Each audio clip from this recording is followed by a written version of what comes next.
ছাদটা যখন আছে তখন সময় লাগানোর দরকার কি? ছাদটা এখন আর নেই। রান্নাঘরের চালে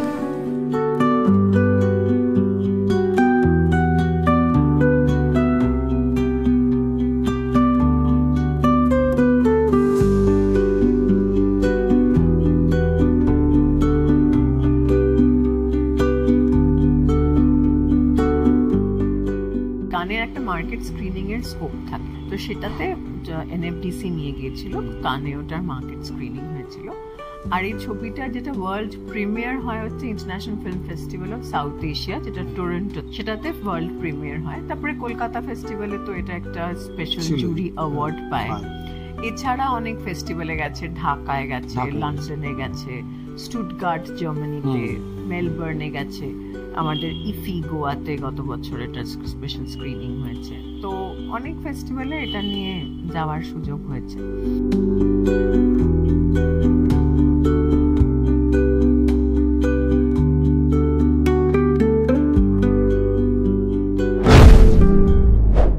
এবারের কলকাতা আন্তর্জাতিক বইমেলায় একটা ঘটনা ঘটল। 30শে জানুয়ারি বইমেলায় উদ্বোধন হলো, মানে প্রথম লুকটা দেখা গেল, প্রথম পোস্টার দেখা গেল একটি ছবি। সেই ছবির পরিচালক আমাদের সঙ্গে আছেন ইন্দ্রাণী। ইন্দ্রাণী, আপনার প্রথম ফিচার ফিল্ম ছাদ, বইমেলায় কেন এটার উদ্বোধনটা হলো, মানে পোস্টার রিলিজটা হলো? দেখুন, আমার ছবির যে মুখ্য চরিত্র মিত্রা, তিনি একজন লেখিকা। সে লেখে, ছাদে লেখে, মানে ছাদটা তার লেখার জায়গা, এবং নতুন লেখক, তার কাজ বড় একটা পত্রিকায় পাবলিশ হবে, তাই তার একটা উত্তেজনা আছে, এরকম নিয়ে গল্প আর কি। তো এক তো সেটা যে একটা লেখিকার গল্প নিয়ে একটা ছবি, সেটা যদি আমরা পাঠক তাদের কাছে পৌঁছতে পারি, তার জন্য বইমেলাটা খুব একটা আদর্শ জায়গা মনে হয়েছিল। যারা বই ভালোবাসেন, বই প্রেমী মানুষ, তারা আমার ছবির আদর্শ দর্শক হবেন, এবং তাদের কাছে পৌঁছানোর জন্য বইমেলা একটা খুব একটা আদর্শ জায়গা। এবং সেখানে এত মানুষকে একসাথে পাবো, এবং নর্মালি একটা ট্রেলার লঞ্চ, একটা পোস্টার লঞ্চ, একটা কোনো ব্যাংকুয়েটে, কোনো হোটেলে বা কোনো একটা থিয়েটারে এরকম হয়, সেখানে তো এত মানুষকে আমি পাবো না। এখানে এত মানুষ যারা আমার দর্শক, তাদের আমি পাচ্ছি, তাদের কাছে সরাসরি গিয়ে আমি আমার ছবির কথা বলতে পারছি, তারা জানতে পারছেন যে ছবিটা আসছে, 8ই মার্চ এটা রিলিজ হবে। তো সেইখানে এই যে এত লোককে পাওয়ার যে লোভ, এবং আমার দর্শককে পাওয়ার, যারা বইপ্রেমী মানুষ নিশ্চয়ই আমার দর্শক হবেন বলে আমার বিশ্বাস, এই লোকটার জন্যই বইমেলায় যাওয়া। আর বইমেলা কর্তৃপক্ষ রাজিও হয়েছেন আমাদের এই প্ল্যাটফর্মটা দিতে, সেটাও একটা আমাদের সৌভাগ্য। যেটা বললাম না বা বলা হলো না, এই ফ্লোয়ের মধ্যে বেরিয়ে গেল, ছাদের লেখিকাও কিন্তু, মানে ছাদের চিত্রনাট্যটা যে গল্পের ওপর বেস করে তৈরি হয়েছে, সেটাও আপনার লেখা। হ্যাঁ। কতদিন আগে থেকে এই সলতে পাকানোটা চলছে? অনেক বছর, মানে 2005-এ প্রথম চিত্রনাট্যটা লিখেছিলাম। তারপরে অনেকবার পরিবর্তন হয়েছে, যেমন আস্তে আস্তে হতে থাকে, কিন্তু লেখাটা শুরু তখন থেকে, এবং তখন থেকেই চেষ্টা যে ছবিটা করব। তো অবশেষে তো এখন আপনাদের কাছে নিয়ে আসতে পারছি। এনএফডিসির একটা প্রোডাকশন, ওরা প্রডিউস করতে রাজি হয়, তাই জন্য এটা। সেটারও তো একটা প্রসেস ছিল নিশ্চয়ই। এনএফডিসি তো দুম করে কারোর ছবি মানে প্রডিউস করতে চায় না, সেটা কিভাবে কনভিন্স? এনএফডিসি বহু বছরই এই প্রোডাকশনের মধ্যে ছিল না, ওনারা অনেকদিন বাদে, বিশেষ করে বাংলা ছবির ক্ষেত্রে তো বহুদিন বাদে। এনএফডিসি তো বহু, মানে দিকপাল পরিচালকদের ছবি প্রযোজনা করেছেন, কিন্তু অনেক দিন মাঝখানে প্রায় 10-12 বছর ওনারা কোনো ছবি প্রডিউস করেননি। তো 2018-র শেষে, 19-এর শুরুতে ওনারা একটা উইন্ডো খুলেন যে যারা নতুন পরিচালক তাদের ওনারা 100% ফান্ডিং দেবেন। এখন ওনারা সব ছবিতে 100% ফান্ডিং দেন না, মানে বহুদিন তো প্রডিউসই করছিলেন না, এখন আস্তে আস্তে আবার যদি শুরু করেন, তাহলে যাদের প্রথম ছবি তারাই ফুল ফান্ডিং পাবে।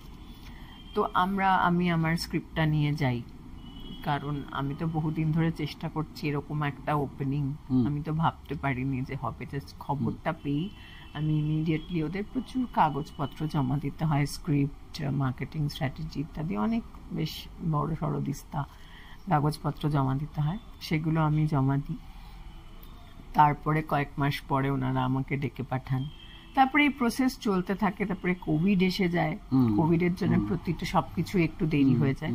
যাক, তার মধ্যেও আমরা কোভিডের মধ্যেই শুটিং করি এবং অবশেষে ছবিটা শেষ হয়। এবং ছবিটা শেষ হওয়ার পর এই ছবি কান চলচ্চিত্র উৎসবেও গিয়েছে, গোয়া ফিল্ম ফেস্টিভ্যালে গেছে। এটা একটা মার্কেট স্ক্রিনিং হয়েছিল কানের একটা মার্কেট স্ক্রিনিং এর স্কোপ থাকে। আচ্ছা, তো সেটাতে এনএফডিসি নিয়ে গিয়েছিল, কানে ওটার মার্কেট স্ক্রিনিং হয়েছিল। আর এই ছবিটা যেটা ওয়ার্ল্ড প্রিমিয়ার হয় হচ্ছে international film festival of south Asia, যেটা টরন্টোতে, সেটাতে ওয়ার্ল্ড প্রিমিয়ার হয়। তারপরে কলকাতা ফেস্টিভ্যালে তো এটা একটা স্পেশাল জুরি অ্যাওয়ার্ড পায়। এছাড়া অনেক ফেস্টিভ্যালে গেছে, ঢাকায় গেছে, লন্ডনে গেছে, স্টুটগার্ট জার্মানিতে, মেলবোর্নে গেছে, আমাদের ইফি গোয়াতে গত বছর এটা স্পেশাল স্ক্রিনিং হয়েছে। তো অনেক ফেস্টিভ্যালে এটা নিয়ে যাওয়ার সুযোগ হয়েছে।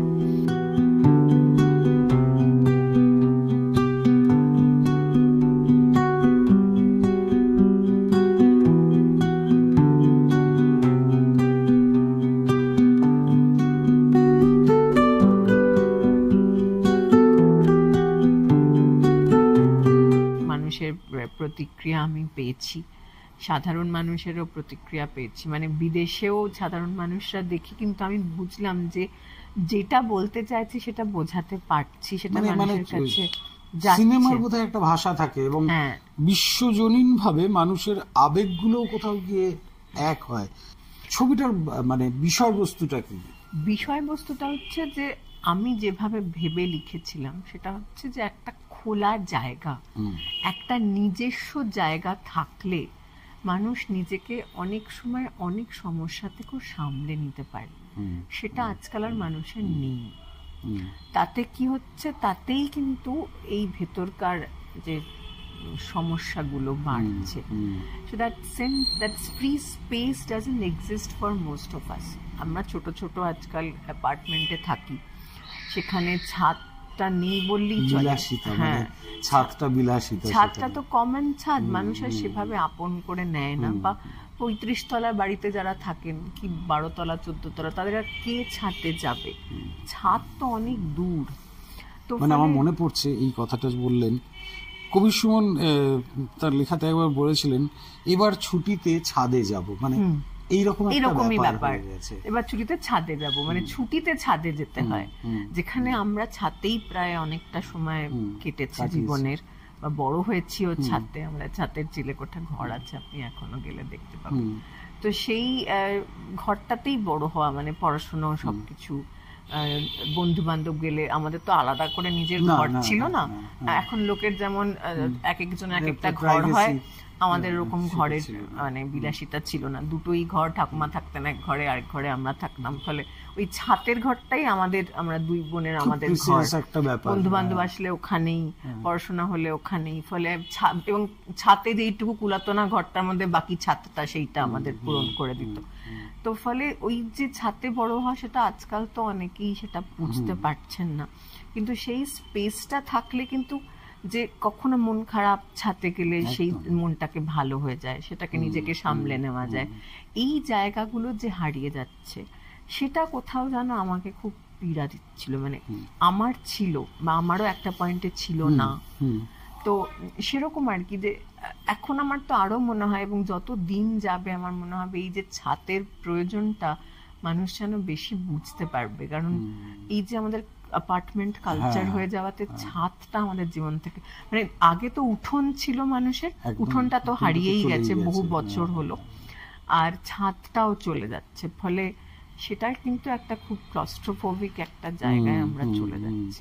আমাদের মানে এই যে জীবন যাপন, এই নাগরিক কি বলবো, অনেকে অ্যাপার্টমেন্ট কালচারকে বলেন সিভিলাইজড স্লাম, মানে গাদাগাদি করে কিছু মানুষকে একটা জায়গায় ভরে দেওয়া। আপনি যদি অন্যদিকেও দেখেন, যে পাড়ায় একটা বাড়ি যেখানে ছিল সেখানে হয়তো 10 জন লোক থাকতেন, সেখানে একটা অ্যাপার্টমেন্ট হয়ে যাওয়ায় সেখানে 50 জন মানুষ মাটির তলা থেকে হু হু করে জল শুষে নিচ্ছে, আমাদের সমস্ত কিছুই চলে যাচ্ছে। সেইখানে দাঁড়িয়ে এরকম একটা ছবি কোথাও যেন সেগুলোর বিরুদ্ধেও একটা বক্তব্য, প্রতিবাদ আমি বলবো না, না, একটা কনসার্ন, হ্যাঁ, যে এটা নিয়ে একটু ভাবার একটু ভাবুন, মানে এতটা দৌড়তে গিয়ে কোথাও দাঁড়িয়ে একটুখানি ভাবুন। আর দাঁড়াচ্ছি না আমরা কোথাও, মানে ছাদ কিন্তু আমাদের একটা দাঁড়ানোর জায়গা ছিল, কিন্তু যেহেতু ওইটা নেই, এখন তো ছোট্ট একটা ব্যালকনিও সব বাড়িতে থাকে না, ওই যে একটা দাঁড়ানোর জায়গা নেই এখন। তারপরে এসি, লোকে জানলাও খোলে না, তো এই যে একটা ক্লস্ট্রোফোবিক ব্যাপার। আবার গানের কথায় চলে গেলে বলতে হয় আপনি ঘর মে কहीं रोने का जगह रखिएगा, গজলে ছাদ, রোনে কা জায়গা একদম ছাদ। মানে এটা আমার জীবনের অভিজ্ঞতা, যে যখন খুবই মনটা ভারী, সবার সামনে কান্নাকাটি না করে আমি, ওটা আমার স্পেস, পার্সোনাল একটা জায়গা। এক্স্যাক্টলি। তো আমি ইফিতে গেছিলাম, ওখানেও একজন আমাকে জিজ্ঞেস করেছিলেন যে ছাতের আপনার কি স্মৃতি আছে। আমি বলছি আমার তো অনেক স্মৃতি, এইটার মধ্যে এইটা একটা, যে খুব যদি কান্না পায় তাহলে ছাতে গিয়ে তো নিজেকে একটু হালকা করা যায়। তো সেই জায়গাটাও তো আজকাল নেই মানুষের, সেটা তো দরকার, খুবই প্রয়োজন, খুবই প্রয়োজন। আর এই ছবিটায় আপনার সঙ্গে যারা কাজ করেছেন, একজন দিকপাল অনুরাধা রায় আছেন, পাওলি দাম আছেন, রাহুল অরুণোদয় আছেন, এদের সঙ্গে মানে কাজ করা, আপনি এর আগেও ছবি করেছেন, সেটা অন্যরকম, তার বিষয় আমি পরে আসছি। তাদের সঙ্গে কাজ করাটা কিরকম? দেখুন, এটা তো আমার প্রথম ফিচার ছবি, ফিকশন খুব বেশি করার সুযোগ হয়নি, আমি ছোট ছোট কিছু করেছি, কিন্তু professional actor, full fledged professional অ্যাক্টরদের নিয়ে কাজ আমার এই প্রথম। তো এনাদের সাথে কাজ করে সত্যি আমিও অনেকটা শিখেছি, কারণ আমিও তো প্রথম কাজ করছি, এবং পাউলির সাথে, অনুরাধা রায়ের সাথে বা রাহুলের সাথে, আমি তিনজনের কথাই বলবো, খুব পাওয়ারফুল তিনজনই। আমি যেই চরিত্রটাকে যেভাবে দেখেছি, ওরাও কিন্তু আমার স্ক্রিপ্ট শুনেই হোক বা আমার সাথে কথা বলেই হোক, সেটা কিন্তু ওনারা সঙ্গে সঙ্গেই নিতে পেরেছেন। এবং আমাকে যে খুব একটা তাদের কিছু বলে দিতে হয়েছে তা না, স্বাভাবিকভাবেই যেটা তারা এনেছেন, মোটামুটি আমি যেরকম চেয়েছিলাম তার কাছেই। তারপরে যদি কখনো কিছু মনে হয় আমি বলে দিয়েছি, তারা খুব সহজেই সেটা নিতে পেরেছেন আর কি। ফলে আমার খুবই সুবিধা হয়েছে, এবং আমিও খানিকটা দেখেছি যে কিভাবে তারা জিনিসটাকে এত সহজে নিতে পারছেন।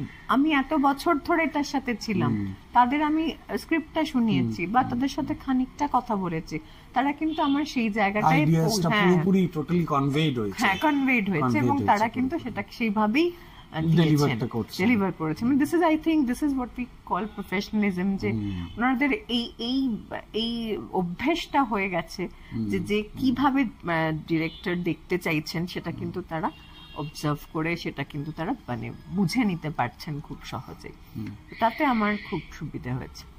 আর এর আগে ইন্দ্রাণী জাতীয় পুরস্কার পেয়েছিলেন, সেই ছবিটা আমি নন্দনে দেখেছিলাম, বোল্ড আউট যাকে বলে, ক্লিন আমার মিডল স্ট্যাম্পটা উড়ে গেছিল, লাদাখ চলে রিক্সাওয়ালা।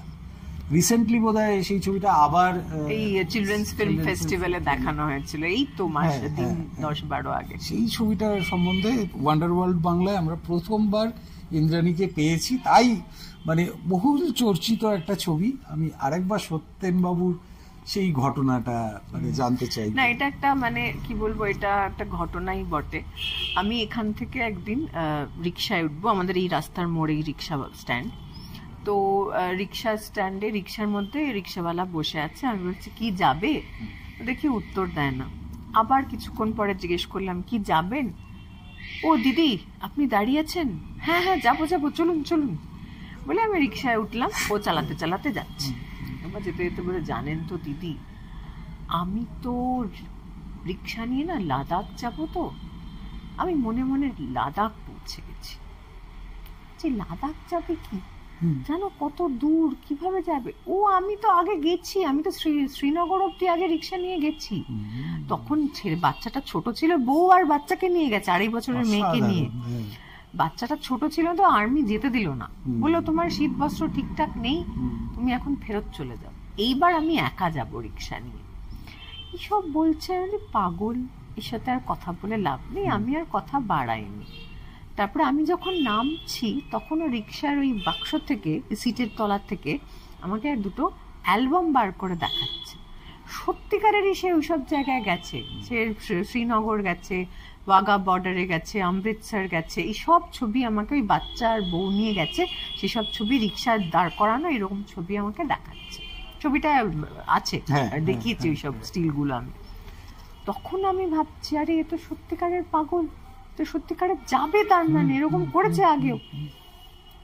তখন থেকে আমার মাথায় এলো যে কি করলে ছবিটা বানাতে পারবো, ওর যে এই জার্নিটা, এই 3000 কিলোমিটার পথ এরকম একটা রিক্সা নিয়ে ওই দুর্গম জায়গায় যাবে। তো আমার যারা বন্ধু বান্ধব, আমরা যাতে একসাথে ছবি টবি করি, তাদের সাথে গিয়ে আমি আলোচনা করলাম যে এরকম একটা ছবি বানানো যায়। এই একটা রিক্সাওয়ালার সাথে আলাপ হয়েছে, ওরা বলছে দূর, কত দূর জানিস, এরকম একটা রিক্সাকে যদি আমাদের ফলো করতে হয় তাহলেও আমাদের যা পয়সা লাগবে, 2 মাস লাগবে। ও বলছে ওর রিক্সা নিয়ে যেতে 2 মাস লাগবে। এই 2 মাস যে ওকে ফলো করবো, একটা 3-4 জনের ইউনিট একটা গাড়ি নিয়েও যদি যাই তাহলে বহু লক্ষ টাকার ব্যাপার। কারণ 2 মাস মানে 60টা দিন থাকা খাওয়া কোথাও, মানে ও তো রাস্তাঘাটে। আমি আমাদের কাজকর্ম যদি বাদ দিলাম, কেউ নিজের, সেটা তো আছেই, যে যার রোজগার পাতি বন্ধ করে যেতে হবে, সম্ভবই কোনো, মানে কোনো দিক থেকে সম্ভব মনে হচ্ছে না। পয়সা টাকা কিছু নেই, প্লাস 60 দিন এনগেজ থাকা নট পসিবল। মানে আমরা ভাবলাম যে ন্যাশনাল জিওগ্রাফিক, বিবিসি এই লেভেলের প্রোডাকশন হলে তারা পারে, টেন্ট ফেন্ট নিয়ে তারা যায়। তো আমি আশা ছেড়ে দিলাম, না এটা আমাদের পক্ষে করা সম্ভব।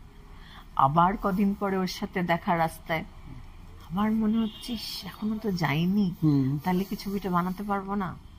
বললাম কি গো তুমি যাওনি? বলো দিদি ইলেকশনটা হয়ে যাক, ইলেকশনের সময় না ভীষণ জ্বালাতন করে পুলিশ, রাস্তাঘাটে তো যেতে হয়, হাইওয়ে টাইওয়ে দিয়ে যাই। ইলেকশনের পরে যাবে মানে আমার কাছে আরো 1 মাস সময় আছে, 1 মাসে কি কিছু ব্যবস্থা করতে পারবো না? কিন্তু 1 মাসে কি অত লক্ষ টাকার ব্যবস্থা কোথা থেকে হবে? যেগুলো ফান্ডিং এজেন্সি থাকে তাদের প্রচুর প্রসেস, ও 1-1.5 মাসের ব্যাপার নয় সেটা। তখন ভাবলাম কি যে একটা কাজ করি, আমার একটা ছোট হ্যান্ডিক্যাম ছিল, সেই হ্যান্ডিক্যামটা ওকে চালাতে শেখাই, ও সেটা দিয়ে যা শুট করে আনবে সেটা দিয়ে একটা কিছু বানাবো। ওই স্টিল ছবির থেকে তো বেশি কিছু হবে, স্টিল ছবি নয় তো গোটা স্টিল ছবি হয়ে থেকে যাবে। এই যে এত বড় জার্নিও করবে, তার তো আর গল্পটা বলা হবে না। তখন আমরা কি করলাম, আমরা কলকাতা শহরে ওকে একটু শুট করলাম, সেটা আমাদের ধরা ছোঁয়ার মধ্যে, বন্ধু বান্ধব থেকে ক্যামেরা চেয়ে কলকাতা শহরে শুট করলাম। ওর রিক্সাটাকে একটু মডিফাই করতে হয় সেগুলো শুট করলাম, ওর বউকে একটু শুট করলাম, যে ওর বউয়ের কি মত। অসাধারণ একটা, মানে ওখানে অসাধারণ একটা ব্যাপার ছিল, কান্নাকাটি করে বউ বলছে, মানে ওইটা যখন দেখানো হচ্ছে গোটা হল হো হো করে এসেছে।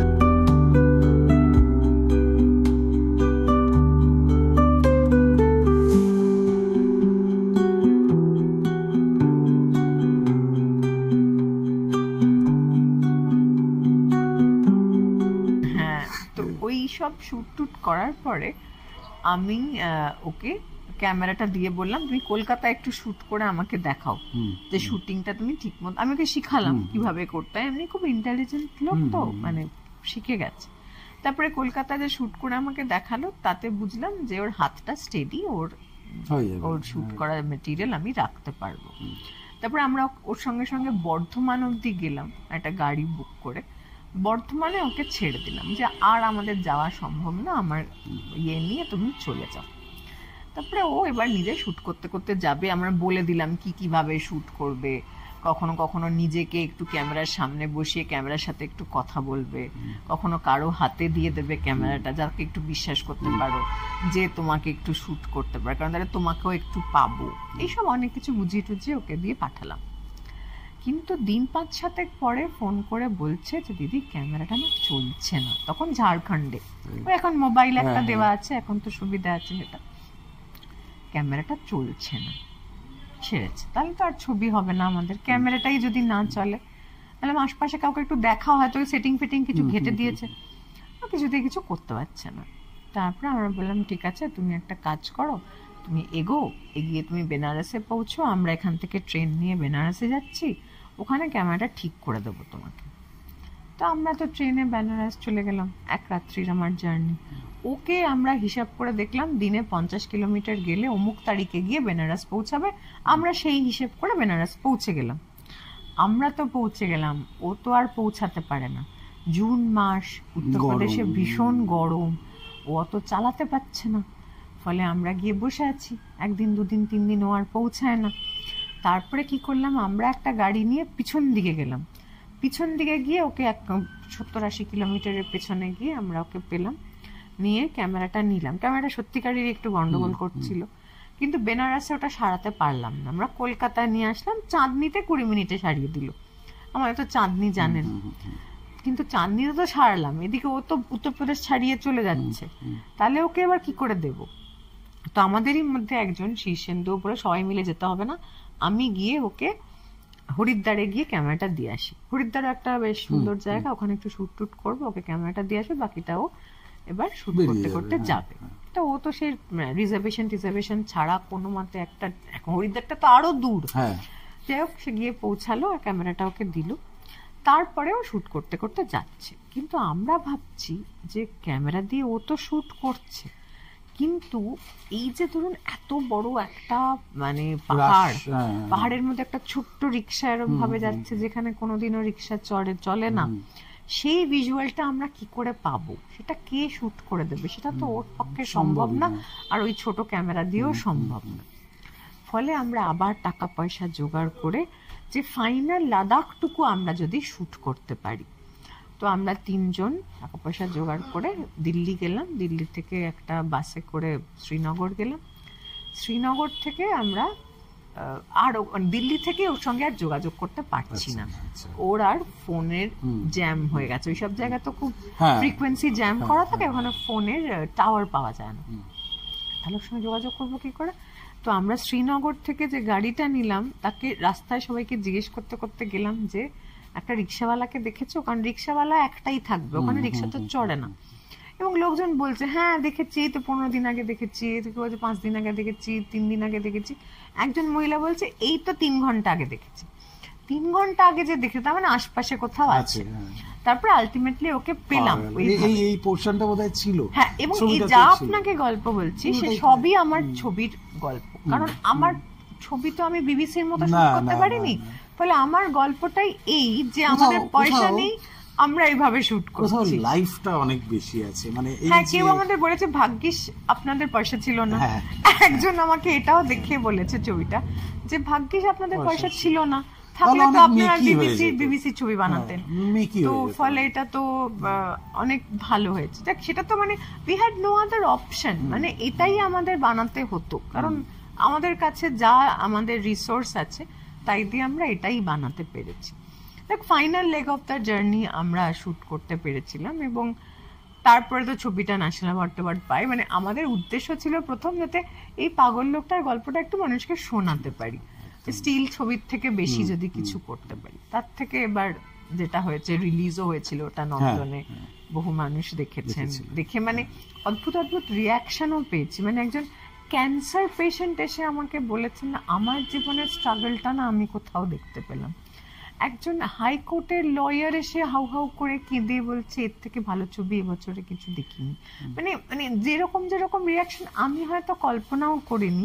আপনি অ্যাপারেন্টলি দেখেছেন, তো দেখলে একটা মজার ছবি, ফান এলিমেন্ট আছে কোথাও কোথাও। ওই people have cried, I have seen, সেও একটা অদ্ভুত, মানে কোথাও কোথাও যেটার কথা এই ছাদেও আছে যে একটু দাঁড়ান না, প্রচন্ড দৌড়চ্ছেন, আপনি দৌড়চ্ছেন, আমি দৌড়চ্ছি, একটু দাঁড়ান, তিষ্ঠ ক্ষণকাল। কোথাও এই ছবিটাতেও লাদাখ চলে রিক্সাওয়ালাতে আছে, মানে একজন মানুষ যে সকাল মানে 6টা থেকে রাত্রি 10টা 11টা, রিক্সাওয়ালা বললে আমরা যেটা মাথায় আসে, সকাল 6টা থেকে প্যাডেলে চাপ দিচ্ছেন, রাত 10টা 11টা পর্যন্ত তিনি খাটছেন। তারপর সেই খাটুনিকে ভোলার জন্য অন্যরকম তার এন্টারটেনমেন্টের ব্যবস্থা, সেটা বাড়ি গিয়ে আর আরো অন্যরকম জটিলতা। কিন্তু এই মানুষটা নাকতলার মোড়ে দাঁড়িয়ে বলছেন আমি তো লাদাখে চলে গেছি। কোনো কবির থেকে তিনি না কম নন এবং ওনার মধ্যে খুব কল্পনাপ্রবণ। যেমন বলছে, আপনি যদি ছবিটা দেখেন, এই যে শুট করছে তো ওটা তো খুব সুন্দর দৃশ্য, বলছে মনে হচ্ছে পাহাড়ের মরুভূমি, মানে খুব রুক্ষ তো, লাদাখের পাহাড়টা খুব রুক্ষ। বলছে কি মানে এই দৃশ্য যদি কেউ না দেখে তাকে কি বোঝাবো, মানে এরকম আর কি। কোথাও ওই যে ভেতরে যে একটা কবি ভাব থেকে ও কিন্তু এত দূর যেতে পারে এই কষ্ট। লাদাখ আমিও গিয়েছিলাম, মানে আমার দেখে যেটা মনে হয়েছিল, আমি 1 মাস লাদাখে ছিলাম, শুট করার জন্য গেছিলাম। আমার মনে হয়েছিল ভারতীয় যদি আপনি হন, আপনি যদি একবার লাদাখটা না দেখেন, আমার দেশ যে কতটা সুন্দর, এর প্রাকৃতিক সমৃদ্ধি যে কতটা। না, আমাদের যাওয়াটা তো একরকম। আপনি যদি জজিলায় তো নিশ্চয়ই গেছেন, ওই জায়গাটায় একটা রিক্সা ঠেলে, রিক্সা তো চালানো যায় না ওখানে, আপহিল তলা দিয়ে, মানে সে যে কি কষ্ট। আইডিয়ালি দুজনকে ঠেলতে হয়, সামনের হ্যান্ডেল একজনকে ধরতে হয়, কিন্তু ও সামনের হ্যান্ডেল তো ধরার লোক নেই, ও একটা দড়ি দিয়ে সামনের হ্যান্ডেলটাকে বাঁধে, সেটাকে পেছন থেকে করে পেছন দিয়ে ঠেলে, এবং সেটা প্রায় 1000 কিলোমিটার পথ ওইভাবে যেতে হয়। মানে ওই শ্রীনগর অব্দিও না, জম্মু থেকে মোটামুটি আর চালানো যায় না। 2-1 জায়গায় যেখানে ডাউনহিল আছে, ঢাল আছে, সেখানে চালানো যায়, বেশিরভাগ জায়গায় আপনাকে ঠেলতে হয়। তো ওই প্রায় 1000 কিলোমিটারের বেশি পথ ওরম ভাবে ঠেলে যাওয়া, এ মানে দুঃসাধ্য কাজ, মানে খুবই ভেতরে খুব টান না থাকলে ওইটা করা খুব মুশকিল। মানে ওই মানে যাব ওই প্রাপ্তিটা, যে আমি আমার পেশা যাই হোক, আমার ইচ্ছে তো আছে। ওর বক্তব্য এটাই যে আমার পয়সা নেই বলে কি আমি বেড়াবো না, মানে আমার রিক্সা আছে তাহলে রিক্সা নিয়ে যাবো। পুরী টুরিও চলে গেছে। হ্যাঁ, ও তো সারা ভারতবর্ষ সাইকেলে ঘুরেছে, রিক্সায়ও অর্ধেক ভারতবর্ষ ঘুরে ফেলেছে। ও তো ওই নর্থ ইস্ট অরুণাচলও চলে গেছিল সাইকেল নিয়ে, আর রিক্সায় প্রায় উত্তর ভারত তো পুরোটাই ঘোরা, ওইদিকে রাজস্থান, মধ্যপ্রদেশ, মানে এই জায়গাটা দক্ষিণটা হয়তো রিক্সা নিয়ে যায়নি, বাকি সবটাই ওর ঘোরা ভারতবর্ষ। এবং যেমন ভাবে কথা বললে বুঝবেন, ওর ম্যাপটা না মানে চোখের সামনে ভাসে, মানে এরকম আর থেকে গিয়ে ওখানে এইরকম একটা ব্যাপার।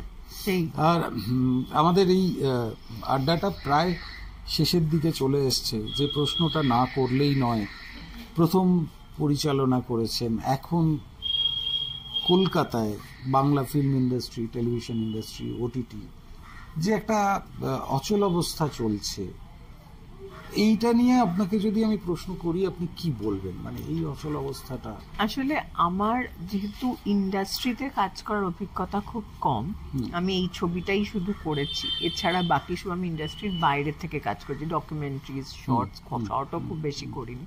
ফলে আমি প্রত্যক্ষভাবে এটা যে খুব ফিল করেছি তা নয়, কারণ আমি একটা চাকরি করি, সেখান থেকে আমার সংসার চলে, আর এটা এর উপর আমি সেইভাবে নির্ভর করি না।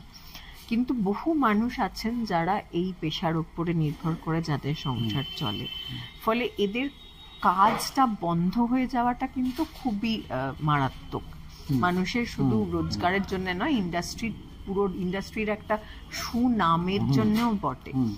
এই যে আমাদের কথায় কথায় যদি কাজ বন্ধ হয়ে যায়, তাহলে যেটা হয় যে বিদেশ থেকেও তো অনেক কাজ আসে, অনেক লাইন প্রডিউসিং এর কাজ করতে হয় এখানে, বিদেশ থেকে লোকেরা শুটিং করতে আসে। বিদেশ কেন, আমাদের দেশেরও অন্যান্য ইন্ডাস্ট্রি, অন্যান্য ফিল্ম ইন্ডাস্ট্রি যেগুলো আছে হিন্দি বা সাউথের, তারাও এখানে শুট করতে আসে। তাদের এখন মনে হচ্ছে যে ওখানে যাব না, ওখানে গেলে অশান্তি হয়।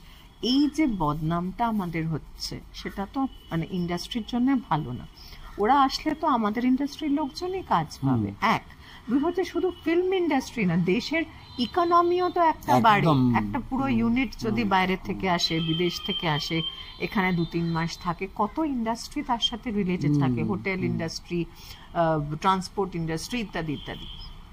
তো ফলে সেই জিনিসগুলো ক্ষতিগ্রস্ত হচ্ছে, এবং যারা কর্মী তারা তো ক্ষতিগ্রস্ত হচ্ছে।